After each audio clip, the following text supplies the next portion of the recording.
Good evening, my brothers. Welcome back to another episode of Safe Not Soft. I'm your host Enrique, and today it's bittersweet.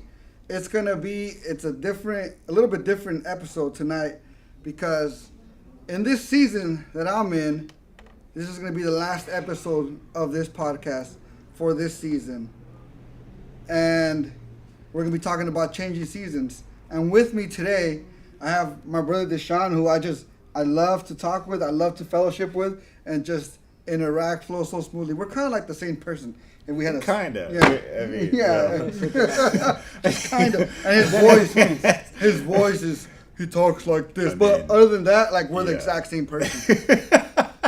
And then with me today again is my brother Jonathan. Well, first time, but this brother, the only one that I know that has watched every single episode, and he messages me like, "Oh, I like this," or "I didn't like this." "Hey, you should be doing this." Da da da da da da da. It's not that bad. Right. It's feedback. It's criticism. I love it because if we can tweak things to better portray the God's message, God's word, it's all the better. So again, it's gonna be the last episode for this season that we're in, and stay tuned because there's gonna be more. Just give me some time. Give me some time. So with that, we're going to talk about changing seasons. Do you guys think change is good or bad? Or can it be both? I think both. You think so? I believe from my experience that change is always good. And if you get to the point where you need a change, it's because possibly something's not working out.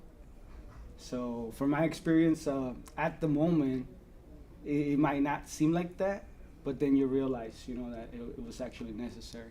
Well, and I would have to agree with that. I feel like even when it's not a change necessarily that you want, it's good to get out of comfort zone. Or anytime you do a change, it can give you an opportunity to experience new things, experience new people or places or whatever. So I feel like change, it's always an opportunity for growth. Yeah. Well, I concur. So it's kind of doesn't seem like a whole lot of different conversation.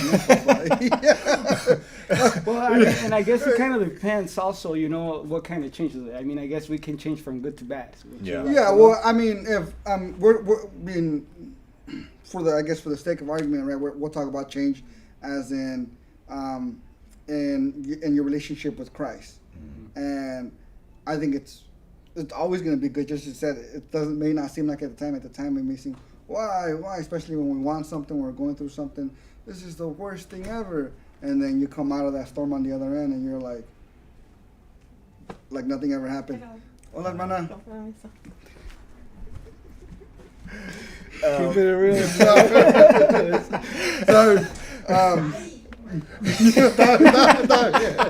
We have a Bible study in the next room. Yeah. It's okay. It's okay. It's okay. It's good. It's good. Está bien. Está bien. Todo bien. Todo bien. Ahí lo hacemos edit. Somos una iglesia activa. Active church. Yeah. We got a lot going on in this building right now. Yes. Yeah. So, it's hard for me to imagine really a situation where change doesn't provide an opportunity for good. Even if you lose everything or something like that. It's just like, especially as believers, because we know that God is working in everything, right? So we believe, okay, if we lose everything, we lose our house, and we lose, God forbid, like kids, wife, and all that, and we go to an apartment, and at the time, it might not seem like a good thing, but it's just like, all right, if we're focused on God, and we say, you know what, God, I'm going to trust you in that. I don't know what you're doing right now, or even after He brought you out, I don't know what you were doing in that season, God, but I know you were doing something in me or something like that. So with Him, we know that He's doing something, and it's just like, all right, God, I'm just gonna be subject to you because I don't have a choice, and trust that you know what you're doing. Yeah, and what you just said is definitely truth, but how many of us would actually be able to walk in that truth? Yeah. Yeah, that's always the thing. Especially with like the we said circumstances last time, how you talking. The circumstance that you just put out, like how many of us are able to walk in that? Yeah. Even I say that it's tough, but the beauty of it is that if we're connected to the scriptures, then we see those examples in the Bible where people had, Job, he had horrible tragedies, trials, but then he got multiple what he had before. Yeah. And then how do you know what's pain if you've been living good? And then we get comfortable, right? Okay, so hold on, I'm gonna cut you there, and because everyone says job story, right? And yeah, for sure, if you're looking at it from Job's perspective, but what if you look at it from the perspective of one of his first children? Yeah, that too. Yeah. I don't know, it's just a different perspective. Yeah, absolutely. Yeah. Well, I mean, also, if you think about it, like time after time in the Bible, where things were going good and we were prospering, the Israelites were prospering, then they will go ahead and be doing the other stuff, the wrong things, and it's like, once again, it's like, how do you know, like, what's pain? Or how do you, like, if there was no pain, we're probably cutting ourselves, because we're like that. We're just like, we're never, we always want to be kind of like slave to something. And then we're always like, our flesh doesn't seek like walking with the Lord, right? So that's what we struggle with, like that trust, like that's so important. Like we are able to read the scriptures and we understand, okay, even if something's so tragic like what happened to Job, like I can still trust in the Lord and understand that in the midst of everything, I'm not gonna understand what's going on, but only He knows, and He knows best. But yeah, it's like very difficult to walk in that trust and believe in those promises where you're going. I mean, I would go crazy, like you said, if something happened to my child. Yeah. Yeah. So I want to read just one verse, but there's this passage where sometimes it's said at weddings, sometimes it's said at definitely at funerals, and other places, right? Because it's a time of change, right? Mm-hmm. Ecclesiastes 3:1 says, "There's a time for everything, and a season for every activity under the heaven." So yeah, and then it goes, a time for born, a time to die, a time to plant, a time to uproot, a time to kill, a time to heal, and so on and so forth. And there's a time, literally, in the wisdom of Solomon, there's a time for everything, right? We're gonna go through a lot of seasons in our lives. I wish it was just sometimes you just be one big happy season, right? Or living the highs of when something happens, hey, or you get married, you find the perfect people to fellowship with, and everyone stays there all happy. You find your group, kind of like living that Acts 4 life where everyone's all together, community, and like boom, roll credits. Right after that, we all die and we go to heaven. That'd be so perfect, but that would just be one season in life, and there's so much more that we have to go through. In our time here, and it's crazy. So today, I kind of want to talk about some seasons that we can go through, and just converse opinions. Maybe you've been through that season, and let's start with a heavy one, right? Off the bat, right? Let's do it. You help me out, come up with some follow-up questions on this. But a season of faith, right? We all have faith. Mm-hmm. What about a season of doubt? When we're doubting God, and if we've been through those seasons, what are some things that we experience, that we go through, and that help us come out on the other end?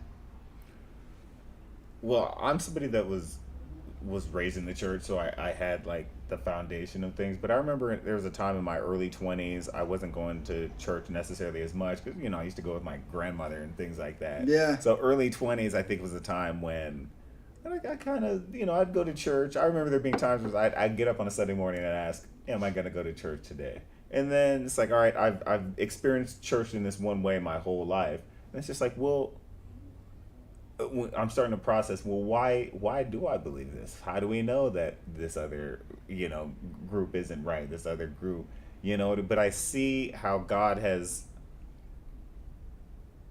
produced evidence in the lives of other people, like my grandfather, my grandparents, and things like that. It's just like, well, this is where it comes in, that we have to trust Him and really actually practice these things in our heart, right? So when I think about doubt, I have to think about, where's this doubt coming from? Is this coming from overthinking and stuff in my mind, or is this just like, no, this is a heart thing? So I have to be like, I have to choose in my heart, even when my mind or something else is saying, why do you believe this? Why do you do all of this? I have to be like, well, what does God put on my heart? and I have to be like, I trust God, and I trust this book. I usually bring my book, but like I trust this book and the words that are given because of what I've seen him do in my life and in the lives Yeah. of others. So when I start to have doubt, it's just like, no, I have to remind myself, this is what I believe, this is what I stand on, and I know that God's with me at all times. So I You know? for sure, and I said doubt as a season, right? But I feel that doubt doesn't have to be a season. A lot of people always say if you doubt, you don't have faith, right? I don't know if And that's you not ever, right. I've you ever- heard it, you've but heard that's- it we something. know I mean, that's I've not heard it right. from the Pope. Yeah. I heard it preached like, hey man, if you don't have 100% faith in God, you don't have faith, and I think it's very natural for us to have doubt, and I think it's course. very not just natural, but like even having doubt and still walking, let's say blindfolded, right? Toward what God's calling you to do. Like, you know what, God, I'm gonna trust you in this, even though I kind of doubt you, and that's faith, Yeah. right? Knowing that it's not gonna be 100%, not 100% sure, certain. That's faith. Yeah. I also believe that God knows the heart, right? So when you see, like, for example, debates of atheist people or scientists with pastors and apologetics, it's like they're going out there with an agenda. I They're not believe in going to, no science. matter how much evidence you show them, and then how they try to make it so where it's understandable to the scientists in that community, they just don't want it. They just won't. They're not open to it. And for me, I had those seasons because as I kept seeking Him, as I kept trying to learn, I found out a lot about how the Bible was put together. Because I wanted to keep seeking. I wanted to Canonized, keep, and all yeah. that So I'm like, stuff. and because of my experience and my seasons in life, led me to be a little bit cynical about people, right? And so I'm like, well, were these people trying to manipulate it this way? How do I know they actually wrote what they were supposed to write because of my own trust with men? But then I also realized that at the end of the day, it also it's like I just have to trust God, and then He also knows the reason why I'm doubting, that it's not about Him. My faith for regarding Jesus is in touch. It's just like how this book was put together. I have those doubts, right? But I believe He knows my heart. Is that I'm trying to know more about Him, understand Him better. Yeah. You know? Yeah. Yeah. Sometimes when we think we got something figured out, then 10 more questions pop up, and you're like, Yeah. And it's not a true false yes or no. We have these moments. One of my favorite verses, man's child is sick or something is going on, and Jesus is with him, and Jesus says to him, all things are possible if you believe, and the man says to him, I do believe, help my unbelief. So there we have, like, he has faith. So that shows that it's not yes or no, either you believe or you don't. It's, you can have these moments where you question Yeah, things, last you part, wonder yeah. about that. I've always loved that when it says I do. So God, like, I trust you, I believe in you in these times, but help me in these areas where I'm not sure. And I always think about that. That's Mark 24, Mark 9:24. I say that to myself all the time. I do believe. Help my unbelief. Help my areas of insecurity. Help my areas where I don't trust you or I don't rely on your power. I do believe. Help my unbelief. Yeah. Yeah, and another season that we go through is men, right? And I'm not saying it doesn't apply to women, but we're talking about men. Is work rest balance. That good. is that comes in seasons, right? Sometimes it's all work. Sometimes it's more rest than work because we don't want to. Sometimes it's more rest than work because we don't want to rest. Yeah. But I get one of those seasons is trying to find that perfect work-life balance to be a lasting season, right? To be like, this is where I'm called, this is where I want to stay, and I want to do everything I can to be mentally and spiritually fulfilled here in this job.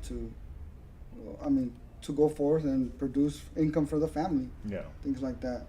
You guys ever had a hard time trying to find like work rest balance? Yeah. I struggle a lot, especially like being a single dad. Yeah. It's like it's nonstop. even go, those that go, 1 month go, go. vacation. Yeah, that I I mean, have. yeah, exactly. Like once you're done with your responsibilities at work, you still got other responsibilities at home. If you're doing what's right. So definitely that's a struggle all the time, all the time.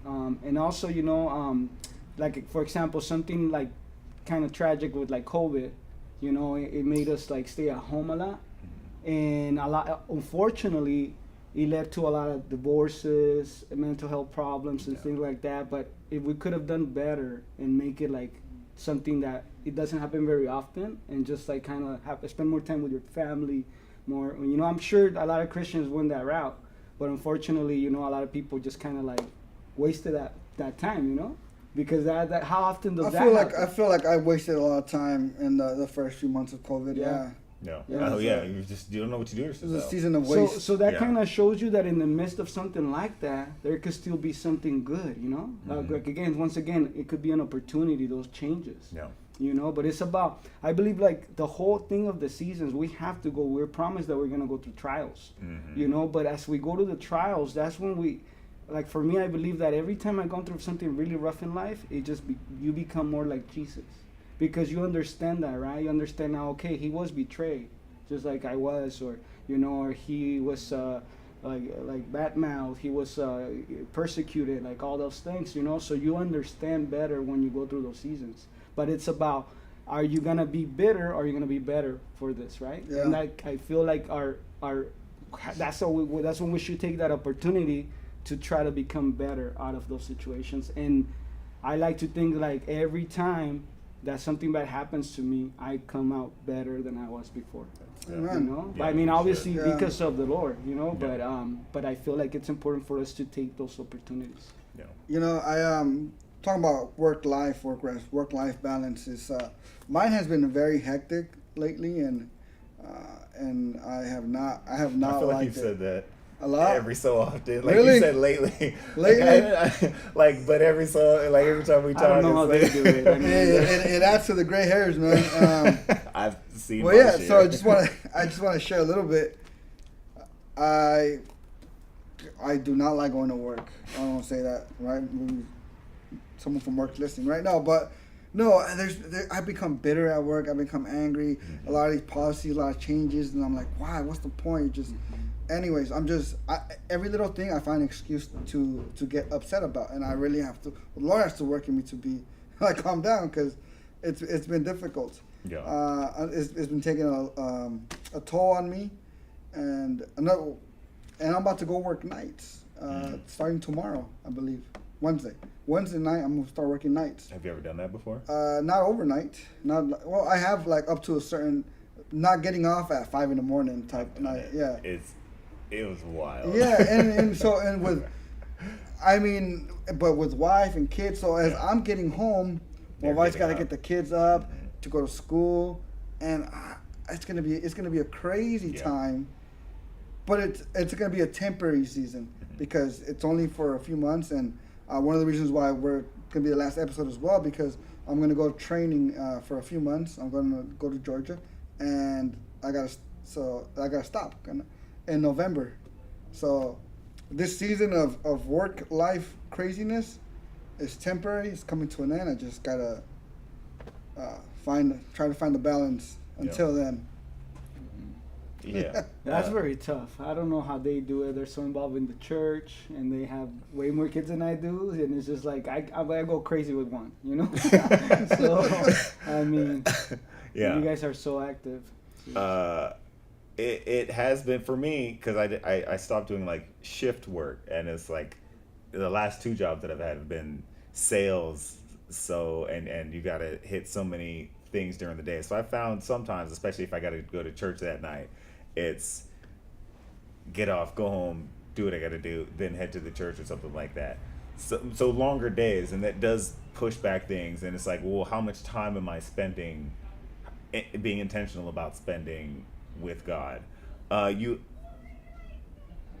can't always find time to be with God and live your life outside of work. I would say even if you are in your career, you can always do it. It's just about, and this is something that I've had to tell myself over the years, just being intentional about it. it can be done, and you see that people do that. Yeah. You know, they work crazy hours, but they're still intentional about family and all of these things. And might take more planning than I'm used to, but it can be done. The one that kind of off topic, but the one that gets me is the people that work full time, have kids, and then still stick to their strict gym routine to where they're all because I got some people. Like if they can do it, you could do it. Like I don't think I can do it. Like there's 24 hours in a day for them, just like it is for you. It's I go to the gym for like half hour. My wife's like, "Are you almost done?" It also has to do with prioritizing, right? Yeah. So it's like I have no subscriptions for any streaming services because I just don't have the time. That's what I'm talking about. You know, I do buy some video games with the intention of playing with my son here and there. I just never have the time, you know. It's just like, you know, and it's just like prioritizing that you get to the point where if you really want to kind of like, you know, well for me it's like my priority is like the church and my son, and it's like, well, I have to let go of some other things, you know. It's just what it is. But sometimes it is very difficult because you also want to go have some adult fun, you know. Like like I have passes for like Six Flags or like Universal, but I'm not going to any of those rides. I'm just going to the kids section, you know. Yeah. And sometimes I'm like, man, I want to get on the Goliath.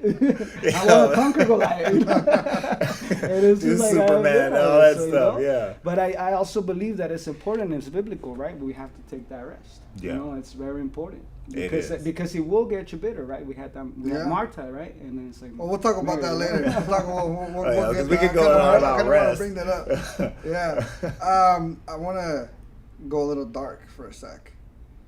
Another season in our lives that, you know, no one looks forward to and most of us never see coming, right? It's a season of a death, experiencing death. And I'm not sure if you guys have experience with that or dealt with it or want to share, but it's just definitely a season that we should be prepared for, and it's because it's gonna come for all of us. But you know, we're gonna go through the season of losing someone close to us, whether it be parents, kids, God forbid, kids, spouses, and it's definitely a season that no one wants to talk about. Yeah. I know. A couple of years ago, I you know, my wife and I, because my wife lost grandparents, a lot of people close to her, and I hadn't. Honestly, my grandma passed away during COVID, and that was the first time that we as a family experienced like a big hit, like losing my grandma, and that was very rough. It still is on most of my family, has not recovered from it. And it's crazy that it's, you know, it's been going on 3 years. 3 years. Yeah. Wow. And yeah, you know, family's still hurting, still not fully recovered, and that's a season that has lasting effects on all of us one way or another. Yeah. And I mean, how do you fully recover? Like, what does full recovery look like? You'll always have the memory of that person. Yeah. You know what I mean? Especially, you know, I'm great. I've lost some great grandparents. My grandparents are still here, but I think about them all the time. I pray about them. We've had some scares. So it's just like, but I know that even my grandparents, like, they're both in the church. My grandmother raised me in the church. So it's just like, you think about these things, but you say, well, I'm just gonna trust you, God.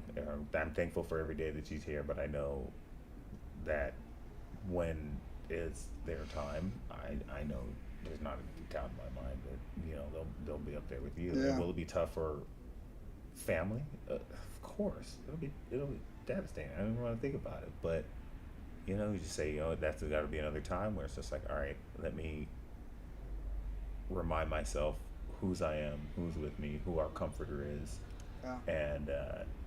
And I pray that in that time, I know it's been tough since then, that you have experienced his comfort and his peace and experienced him. Hopefully you and your family have experienced God, hopefully in a way that maybe you've never experienced him before.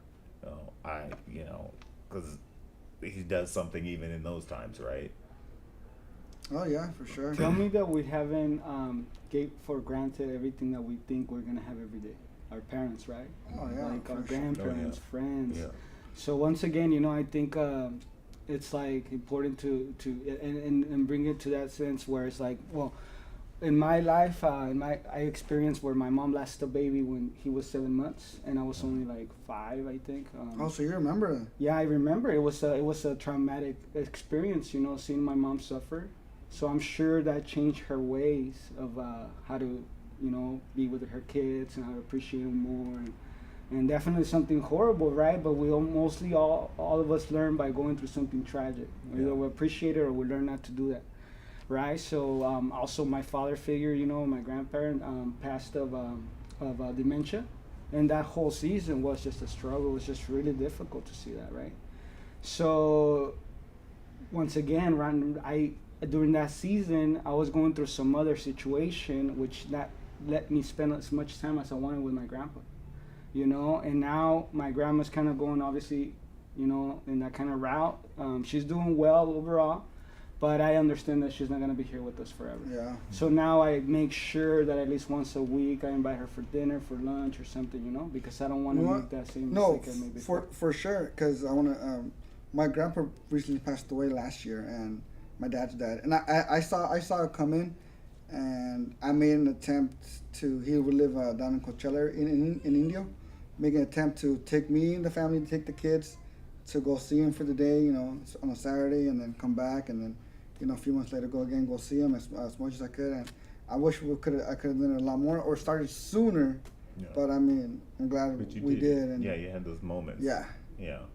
Because it came a lot sooner than I thought, and I was expecting. Yeah. Yeah, and I know brothers, right? I'm sure we all have some people that we know where super healthy, never use drugs, you know, like, and they pass, you know, because only God knows. You know, I tell my brothers, you know, just because you're younger than me doesn't mean that you have more time than I do, because we don't know. Tomorrow's never promised. Or the day. Yeah. You know, how many?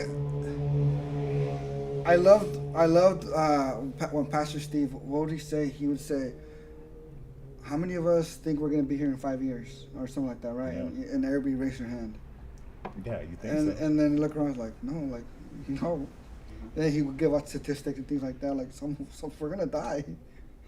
Someone's here going to die. And I know we would like to think that we're far from it, at least, you know, in perspective to others, which we may, right? We don't know, the Lord knows, but another season that we go through. And I mean, I was just looking this online because I'm like, I'm not there, but I guess we'll bring it up now. It's a season of legacy, right? Leaving something behind, like making an impact in the world, right?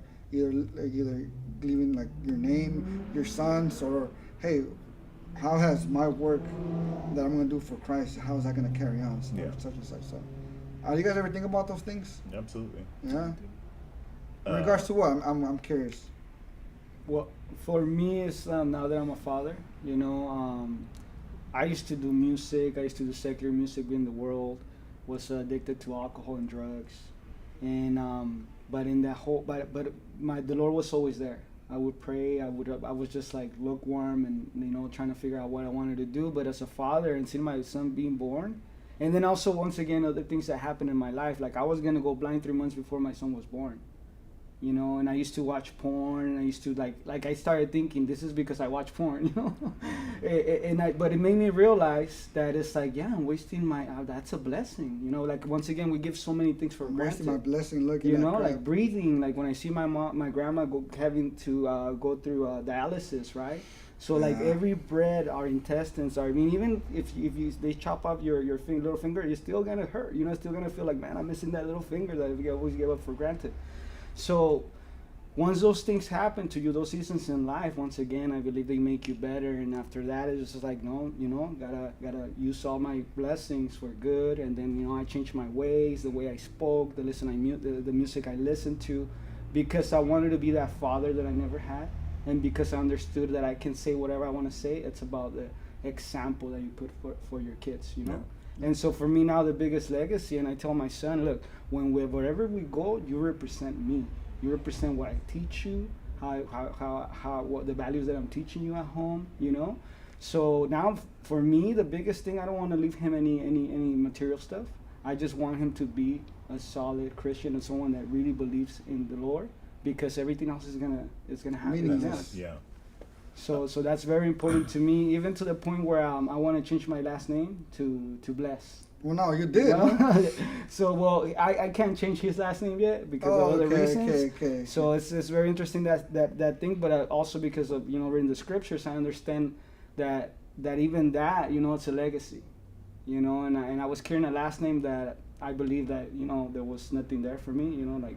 So yeah, for me that's important, your last name and what they represent and how well you taught them, because that's our responsibility as parents.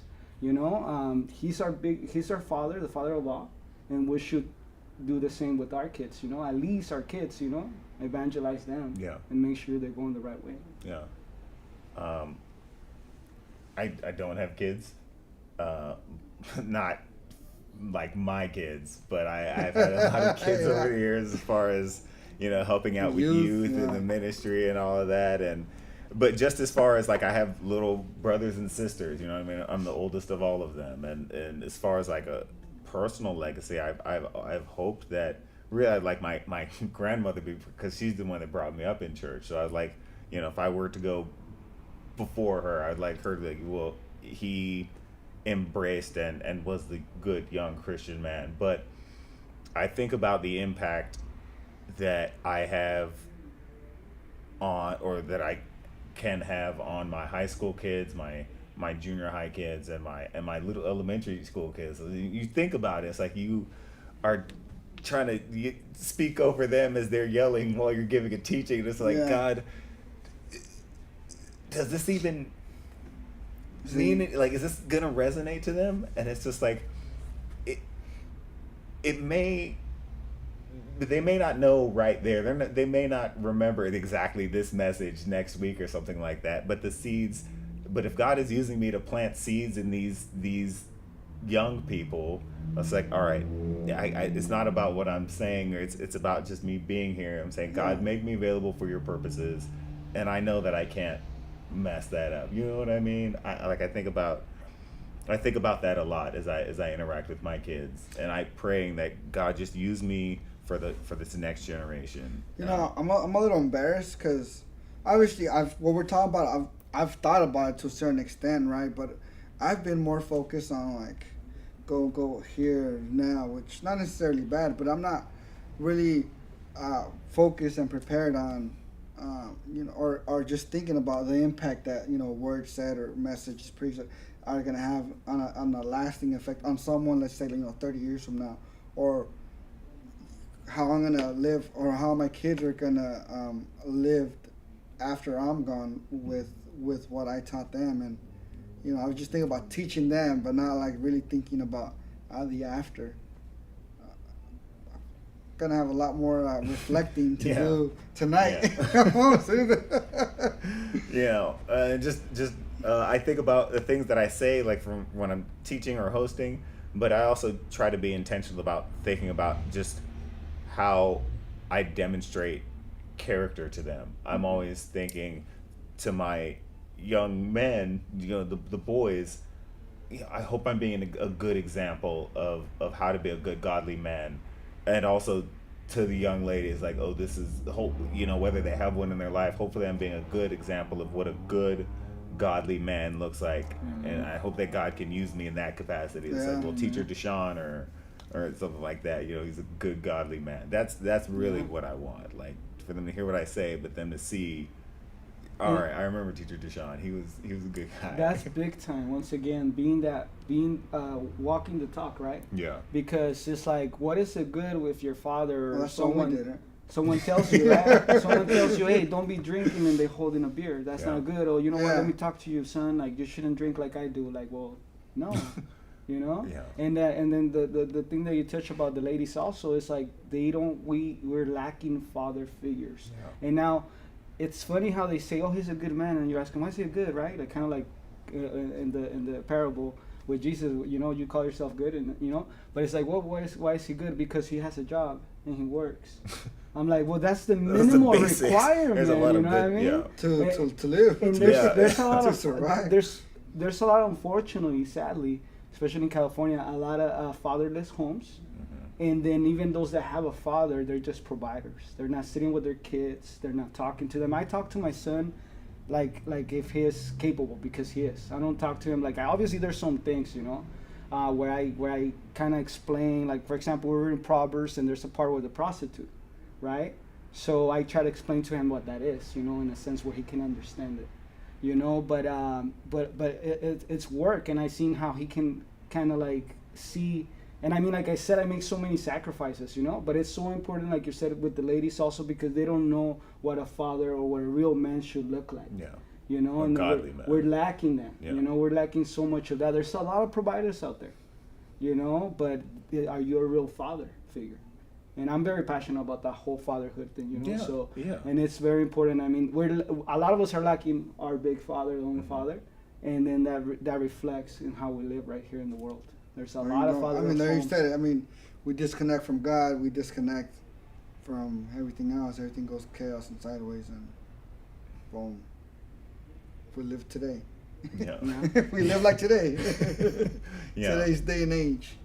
And you're right. I mean, that's a whole different subject. Not downward spiral, but that we can spend so much time on. Because Yeah. I'm passionate about that too, man. Like, fathers and.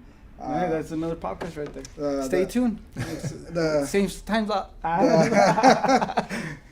What, as a man of God, as a father, what are some of the key things you would like to pass down to your kids? Like, obviously faith and believing in God, but like, what are some things that you feel like would be important for you to pass down to your sons? Structure, being a man of your word. Yeah. I really, if when my kids get older, they'll teach them young. But like, hey, if you're gonna say you're gonna do something, Yeah. like do it, because I'm not sure if you saw that podcast that I did with Richard, but I love that, and because it's one of the pet peeves of mine that I don't like. Someone saying they're gonna do something and not do it, and to even to the basic, it's so common, right?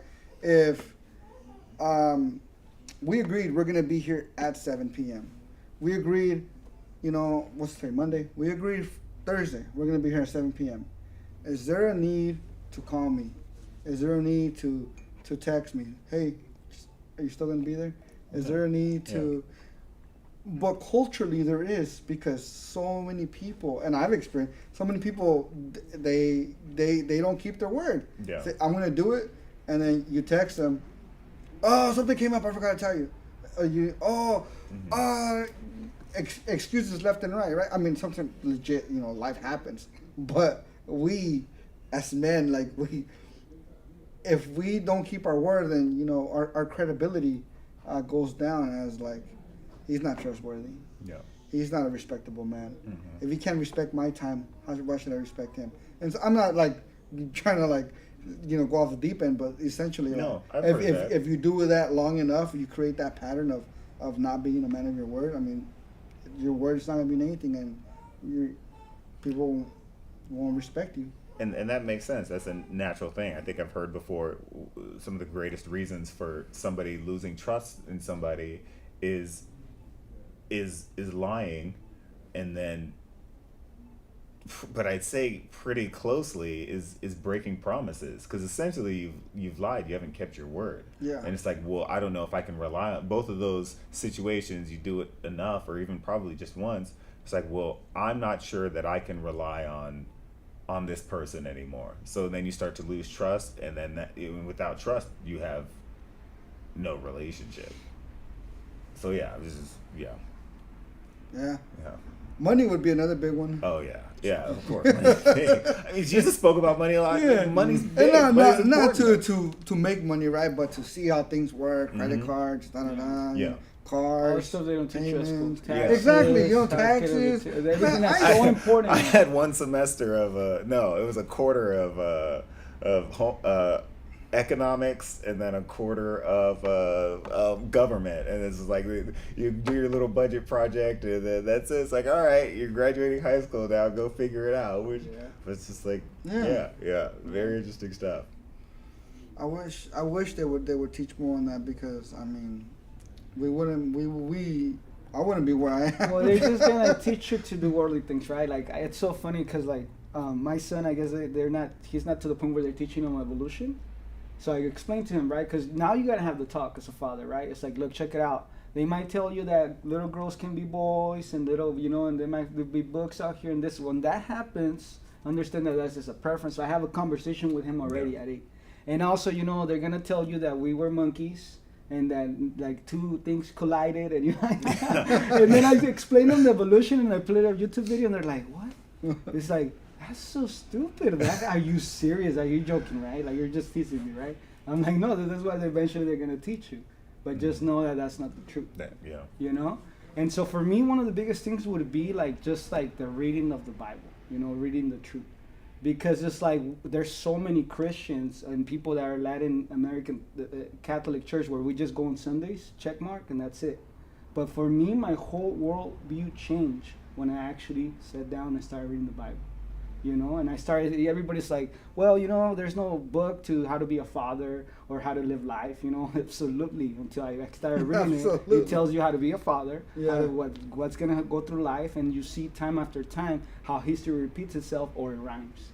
Mm-hmm. And you learn from that, Hopefully. And what's at the end, what's our end goal at the end of the day? Well, just like, reading our Bible, I have not seen. I'm definitely read Mark 9:24, but didn't put the context as in, Lord, I have faith, but help me with my non-belief. I'm like, what? I gotta go back and I gotta restudy that. Because it's great. That's probably one of my favorite verses and like passages. Like So, I think I want to hit on like one more subject on the changes of seasons, right? Because it says, time to kill, a time to heal, right? Difference. A time to weep, a time to laugh. I'm sure we've all been through those, maybe even some at the same time, right? A time to mourn and a time to dance. A time to search and a time to give up. So, and it goes on and on, right? But in all these, there's changes, right? So in a season of change, how do we embrace change? Like, seasons that we've been through in life, how do we embrace the change? Whether it's a new job, a laid off job, a sickness, new friends, new fellowship, new family members, disagreements that leads to changing your lifestyle. Like, how do we embrace the changes?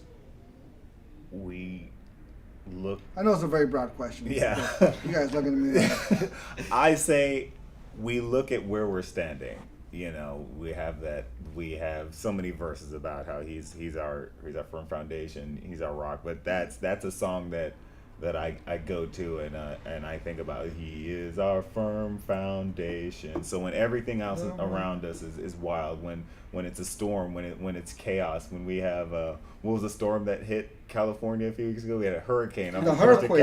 A hurricane. So it's like, all right, when hurricanes are hitting California, I'm like, what are my feet firmly planted on a solid rock? And we have to be, everything that happens in our lives should point us back to God, should point us back to Jesus, because I, the Lord, do not change. I have to go back to the thing that I know yesterday, today, and tomorrow is going to be the same when he created the earth, the same when Jesus was here, that I know, and that's my rock, my firm foundation. That's God, and we have to. I know that I have to. I don't. Everything else is crazy. It's raining. It's hailing. All this stuff. I have to be firmly planted on Jesus Christ, on God and who He is, and just be in it with Him, and just understand. All right, He's with me. He's got His hand over me. He already has it worked out. He already had this worked out. Like it's good. And I just have to just be firmly planted on Him. Yeah. And when I do that, it helps. When you do that. Yeah, when. It's not always my initial reaction. I was like, oh, I'm freaking out. It's like, no, I have to be firmly seated on the rock. So I just, I guess what I was kind of going with this is like when embracing change, right? Let's just say a time to heal. Mm-hmm. When there's a time to heal, there's something that we need to heal from. So when something bad happens to us, our initial reaction for the most part is to retract, to stay away from people, to Isolate. seclude or to isolate, Mm-hmm. and right and but we know we got to stay strong, right, in a firm foundation, seeking the Lord and not be isolated. But sorry, I know you kind of went through a situation, and I know we disagree on the procedure, so that's how I'm kind of like, how do I choose my And once words again, carefully? it's because of the season. So I just turned 40, right? So then, when I was going through my season where I was just very skeptical about life, and then just like, well, what's the point of all this, Like, why do we go to work? Why do we do this? So I think like it's Solomon just over here. season, right? But and then my brothers would be like, check it out, you need to come together. You need to, or like the pastor, he's the same age as I am, and he would tell me that like what he was supposed to tell me, that things are gonna be fine, and But it was more valuable when it came from elder brothers from the church, even though they were not leaders. People that were like on their 60s, and they tell me, "Look, I went through this. You will be fine." Yeah. Because it's just like you're seeing it. So as I go as I look back, I realized that every time I was trying to fight a change, it would just be more struggle, more pain. That you can't have to let go. And then also, as you go through life and seasons, you realize that it's gonna be okay. That at the end of the day, what's the end goal of all this? And it's not easy. Even though with all the knowledge that I had, I read a lot of secular books about psychology and human behavior, and I also love to dig into the Bible and all those promises. But you still act a fool. And I don't want to see anyone, and you deal with the ways that you shouldn't be dealing with. Mm-hmm. But it's just like, once again, I realized, okay, I was trying to do everything to take care of my mental health. So like with medicine, going to psychiatrists, therapy, all this stuff, you realize, okay, you just have to go through it. You have to do the grieving, you have to do the processing, just isolate yourself in a sense where you're just with him, and you realize that that's all you have. And you just have to go through that season. There's nothing to it. Every time I try to change it my way, and I kind of stay away from the Lord and try to do it my way, try to fix it, Doesn't work out. it's just like harder, It make doesn't it work harder, out. make it more difficult. When I was just like, I give up, it just, you do that healing process. Yeah. Where you're done with the grieving, okay, let's heal. Get up and have another baby, he said, right? You're done grieving, right? Yeah. That's what I did to David. No, I mean, I was related a lot to today, that. When okay. he's like, Yeah, I was like, whoa. I'm sure he's related that to something, but I wasn't sure what it is. He's Yeah. crying. He's Yeah. like, he was grieving. He was really going through all this horrible situation with his child, right? And then it's like, okay, I'm done. The Lord says, get up and have another child. Yeah. You're done grieving. Yeah. And then to kind of go back into the one time about what you say, how you deal with it as far as people that pass and things like that, divorce and people that pass away. It's like you got something amputated. You just learn to live. You're still gonna be able to live, but it's like you lost an arm, you lost a leg. It's just never gonna be the same. But you learn to live. Yeah. Yeah. Yeah. So that's a good way to put it, like the feeling of Yeah. something gone. Because that it was there. part of you. It was your flesh, or it was Yeah. someone significant in your life.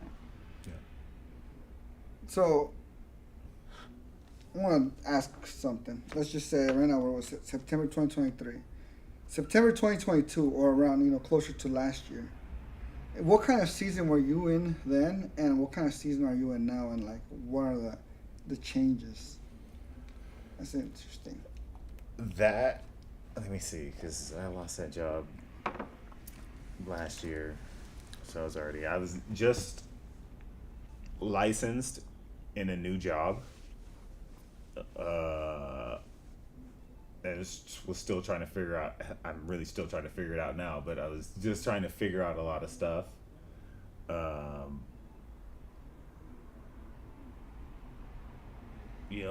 Serving. Specifically, what was happening? I was in a relationship. Oh yeah. That's a big thing. Man. I'm trying to think of No, it was. Now I'm single. I've been at that job for a while. I've had to figure some things out there. I'm still serving, and that's always changed because there's always change there. And it's always, I always have to be tuning my ear to God and saying, and right now there's an opportunity I have to like do this, to partner with somebody in a particular way, and I have to always be trying to tune my ear to God and say, God, what do you expect of me in this season? Yeah. What is this thing for me? Is the career that I'm currently in what you want me to be doing? I know you have other things for me, but is now the time for me to leave a particular comfort zone? So it's always trying to gain clarity on what does God want me to be doing now? How do you want me to be using myself, or how do I make myself available now?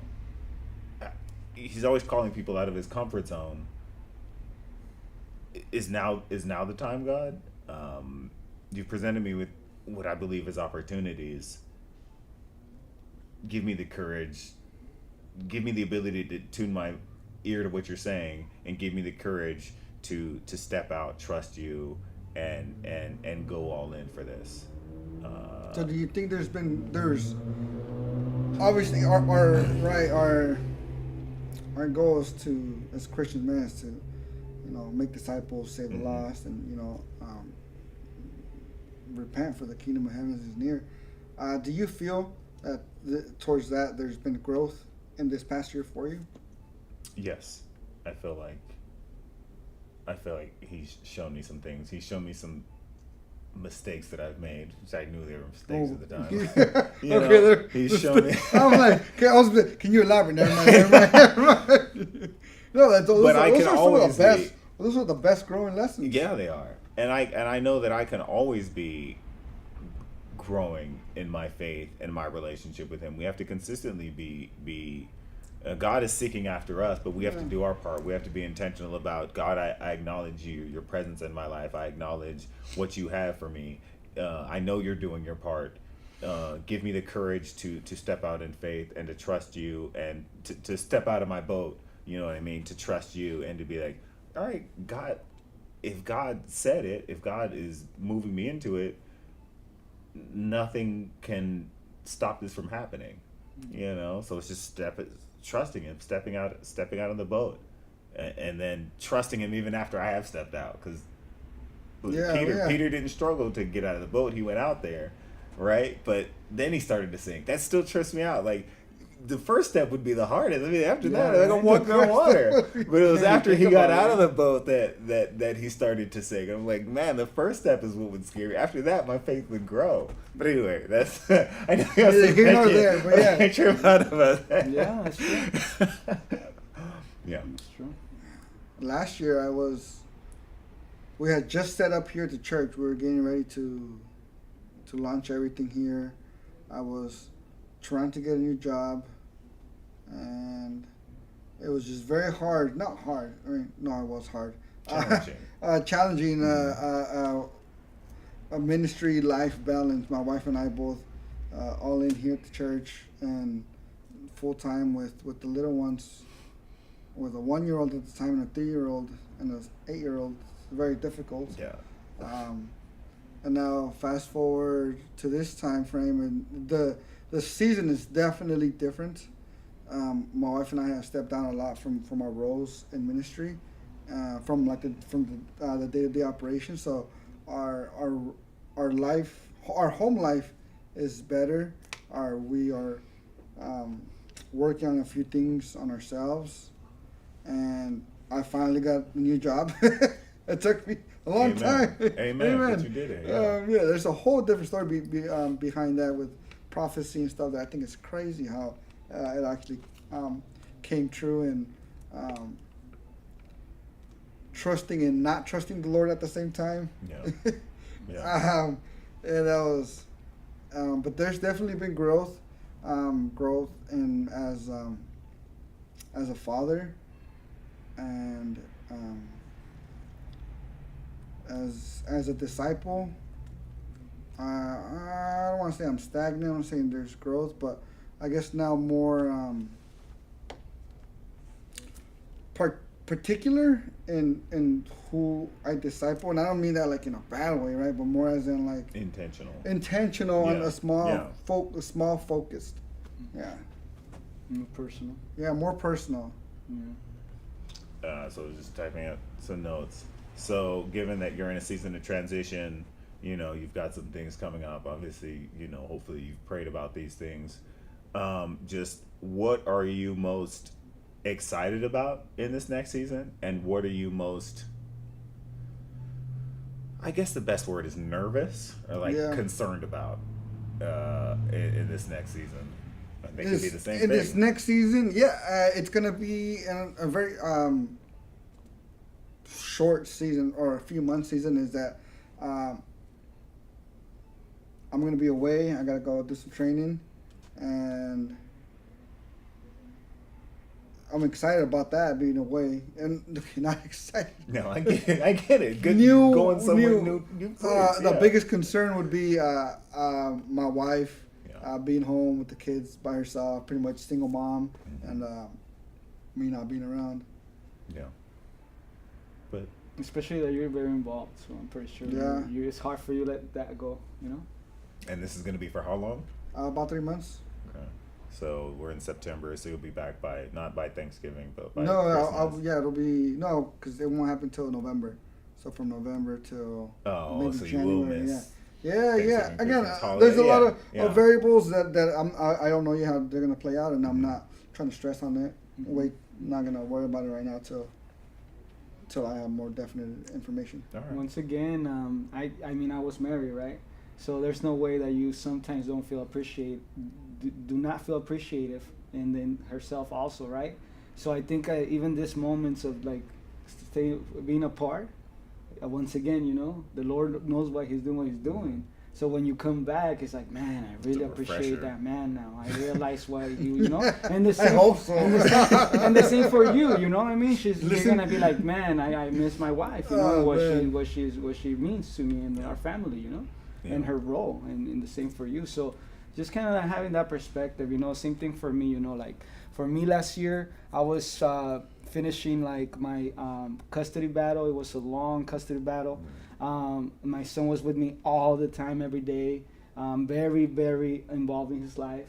And so at the end, I didn't get the outcome that I wanted. And I only have him half of the month and a split week. So that was definitely a big change for me. I absolutely like trying to adapt to that. But now when he's here with me, it's just like, man, I appreciate that time so much more. Now even more because I used to have like a routine, right? And the way I want to bring him up. And now it's like when he's with me, when he's not with me, that's something Yeah, that's out of my exactly. control. So even more pour into him when he's with me, so he can, you know, at the end of the day, the Lord is always taking care of us. Regardless if He was with me all the time, He was taking care of both, you know. Yeah. But now I just ask Him, you know, that He watches over him over there, because we don't have the same values. But it's important for me to make sure he has those values, and that I pour that in him more than anything by modeling those values, and that having the trust in the Lord that he's gonna live those out, and he's Yeah. gonna take care of that, you know. Yeah. So that's a big, huge change for me. But once again, I'm just trying to see it. I was in a very dark place, and right now it's just like, it's so funny because when I was going through the whole thing, dude, like I was like, what's the point? And I went to very dark places, and I never felt that way in my life. It was just the worst thing that ever happened to me, you know. But now I never thought I was gonna smile again, like, or feel kind of Yeah. okay or comfortable, like, you know, like it's crazy to me. So, you know, you're gonna see me like that more. You So, know, like I more know- smiling, more kind of loose about things, you know, I know- because I've finally seen the light. Like I feel like it's now that season. Yeah. The grieving is done. You know, it's now to appreciate my blessings, you know, Yeah. and learn from all that stuff. Because also in that season that it wasn't, at one point it was just being bitter and just blaming the other party, right? But then I started thinking and realizing, which just comes from the Lord, that conviction is like, well, you could have been a better husband. You could have done this the other way. You couldn't have done the other way. And then also seeing at times where it's like I see some brothers that are married and they're not able to do some things that I'm able to do because I'm not married. You know, so like once again appreciate that season of singleness so you can pour more into him or more into other projects. And also I know that if God blesses me again with another wife, I'ma definitely be a better husband. You know, which I probably didn't do because you always think, oh yeah, we're always gonna be married, nothing's gonna happen, and you let yourself go and you just do it. So I think that's the important part of it, just learning from the season. Yeah. Yeah. So I know, just because you're sharing on your season a bit, I knew you were going through something because you shared, we talked. You knew. Yeah. But that's why the last episode that me and Eric did on feeling stuck, right? And feeling stuck in whatever season, going through some stuff, depression and whatnot. You were. You called me. You were like, you should have talked about this. You should have, you didn't hit this. You didn't think about this, right? And I was just like, yeah, man, you're right, man. That's awesome. That's great insight. Like, I'm sorry, I can't think of it. I do not sound like that. I do not talk like that. Before you got that call, how did you feel about it? I thought it was good. Let me tell you, that's upsetting when you get that call. I felt pretty good about that. It's just like, okay, thanks, bro. I appreciate your insight. Great. It was He's great. exaggerating so bad. Come on, bro. And actually, before we end, I kind of want to kind of tweak it a little bit, change the subject, because instead of seasons, but because you always talk about this, I think it's so interesting. You always talk about people either being Marthas or Marys. Can you elaborate? Yeah, I mean, once again, when I was isolating, I'm in those seasons. I'm like trying to listen to a scripture. I'm so blessed to be able to have a job where I can listen to audios. So I'm just like, I don't really sit down and read the book. I do, but not as much as I listen to the audio version. And that's what I do. But so I realized that in life, we will be at one point Lazarus, we'll be Martha, and we'll be Mary, And sometimes that was me. Sometimes I was just, being the Martha, trying to make, things happen. What is that? What is it? Yeah. What does that mean? What does it mean being the Martha? Well, all those are necessary, right? So in the church, if we talk about the Marthas, right, the person that's doing all over the place. This in back production, he's also ushering, he's also, this and that, and then you start getting bitter because a lot of people aren't willing to commit to help, especially in a growing church like this one. In other churches they have way more resources, way more people. So I was that at one point too, and I started getting bitter, or and I lived that situation at home also. And then there was times when I was just like, I just want to come and be another brother that comes to congregate and worship on Sundays, and I don't want to do anything. Like, don't ask me to commit on anything. I even told you straight up at times, right? Because that's where I'm at right now. I just want to come and basically, obviously it feels kind of bad. So Martha is the person that just does. It's just for. Yeah, like I'm here to work. I'm here to work. And a Mary is someone that is just here to look to be with Christ, look at Christ, and just. And Lazarus is, to me, like I interpret it like the people that come and get saved, be born again, being brought up from the dead. Yeah. So we at one point we were Lazarus, then we get all fired up and want to be Martha. Yeah. And then we get all burned out and we just want to be married. Okay. You see, that's why I want an explanation. And we're all going to go through those seasons. Yeah. We're all going to go through the seasons. And God tells you that they're all loved and that we're all necessary, especially within the church. It's because he's called me a Martha a few times, some offense taken. But, I just... there is I like talking about but when it comes with a compliment, because a lot of the stuff that we do wouldn't be possible with their commitment and their sacrifice. Yeah. Understand? Absolutely. So it's like I understand, that like when I see you, I'm like, dude, like I know I wouldn't even be able to step up with less kids and more time possibly. Yeah, likely, yes. So you're at that season, right? And maybe you're going through. Well, again, that season has like Or you were.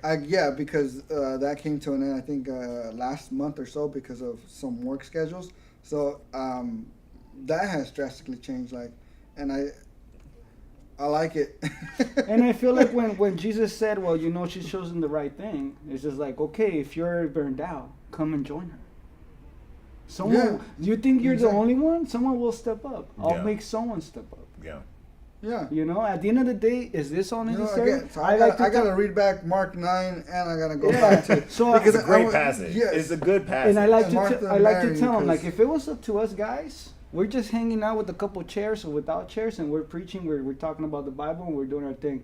The ladies is that make this all look nice and pretty, right? Like, seriously. And then we got all, Someone he looking gives at us it. the talent of, we like to be creative and we like to, you know, produce and things like that, and then we step up. So he's gonna take care of everything. Yeah. At the end of He's the day, already got what it is taken our care of. role? What we're supposed to do? What's the most important Yeah. thing, right? So I think, like, he's not saying that we don't need Marthas, you know, but it's okay if you're burned out now. Stop stop complaining and stop being upset.